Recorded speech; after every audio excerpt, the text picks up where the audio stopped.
वचन, ये वचन प्यारा वचन, ईशु मसीह का प्यारा वचन, पाव को दीप को राह को रोशन, ये है मसीह का प्यारा वचन, ये है वचन। परमेश्वर के धन्य नाम की महिमा हो। प्रभात मनन के सत्र 2070 में आप सभी का बहुत ही विनम्रता के साथ स्वागत करता हूं। आइए आज के मनन के लिए हम पढ़ते हैं इब्रानी अध्याय 11 पद 7। विश्वास ही से नूह ने उस बातों के विषय में जो उस समय दिखाई न पड़ती थी चेतावनी पाकर भक्ति के साथ अपने घराने के बचाव के लिए जहाज बनाया और उसके द्वारा उसने संसार को दोषी ठहराया और उस धर्म का वारिस हुआ जो विश्वास से होता है। धर्म अथवा धार्मिकता के बारे में पूर्व के कई मननों में हम चर्चा कर चुके हैं कि ये परमेश्वर के धार्मिक अथवा नैतिक स्वभावों की परिपूर्णता को दर्शाती है और परमेश्वर के साथ संगति करने के लिए अथवा एक व्यक्तिगत संबंध में आने के लिए धर्मी ठहराए जाने की अथवा धार्मिकता प्राप्त करने की अनिवार्यता है। पापी मनुष्य को परमेश्वर की धार्मिकता प्राप्त करने के लिए परमेश्वर के द्वारा रखी गई व्यवस्था है विश्वास। रोमी अध्याय 4 पद 21 से 25 तक, 5 की 1,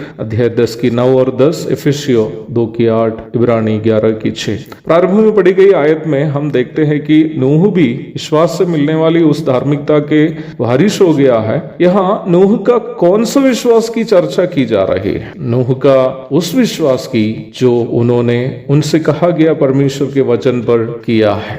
विश्वास से धार्मिकता की चर्चा जब की जाती है तो अवश्य हमें इस बात की याद रखनी है कि यहाँ कुछ भी विश्वास करने के बारे में नहीं कह रहा है, बल्कि परमेश्वर के वचन पर किया जाने वाला विश्वास की चर्चा की जा रही है। अर्थात किसी भी विषय के लिए उस विषय के संबंध में परमेश्वर के द्वारा कहे गए वचन पर विश्वास करना। उद्धार और पाप क्षमा की प्राप्ति के संबंध में परमेश्वर के वचन की शिक्षा यह है कि हम प्रभु यीशु मसीह की प्रायश्चित मृत्यु और पुनरुत्थान को अपने लिए हुई मृत्यु एवं पुनरुत्थान के रूप में अपने मन में विश्वास करना है। यूहन्ना 3 की 16, रोमी 10 की 9। उसी प्रकार हमारे दैनिक जीवन में परमेश्वर की धार्मिकता में बढ़ने के लिए जीवन के प्रत्येक पल के लिए बताए गया वचन पर हमें विश्वास करते हुए दैनिक जीवन बिताना है।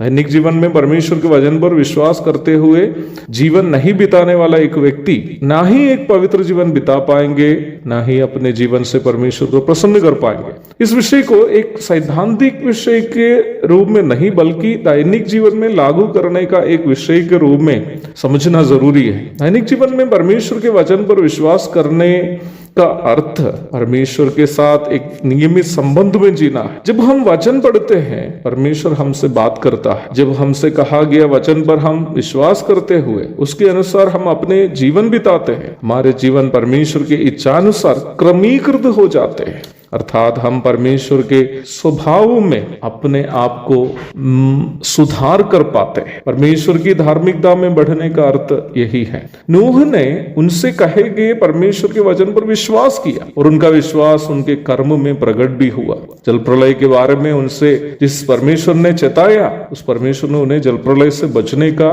उपाय भी बताया। नूह का विश्वास उन्हें न केवल आने वाला जल प्रलय के बारे में सतर्क रहने के लिए प्रेरित किया बल्कि उस जल प्रलय से बचने के लिए परमेश्वर के द्वारा बताया गया विकल्प अथवा उपाय उस जहाज को बनाने के लिए प्रेरित भी किया। पाप और उसके परिणामों के बारे में हमें चेताने वाला परमेश्वर हमें पाप से बचकर जीने का विकल्प भी वचन से बताता है। निम्न परमेश्वर के वचन को दैनिक जीवन में लागू करने वाले लोग ही परमेश्वर की धार्मिकता में बढ़ते हुए परमेश्वर को प्रसन्न करने वाला एक जीवन बिता पाएंगे। ऐसा ही एक जीवन बिताने के लिए आज का मनन आप सबों की प्रेरणा करने की उम्मीद के साथ आज का मनन मैं यहाँ समाप्त करता हूँ। प्रभु आप सबको आशीष दे। आमीन।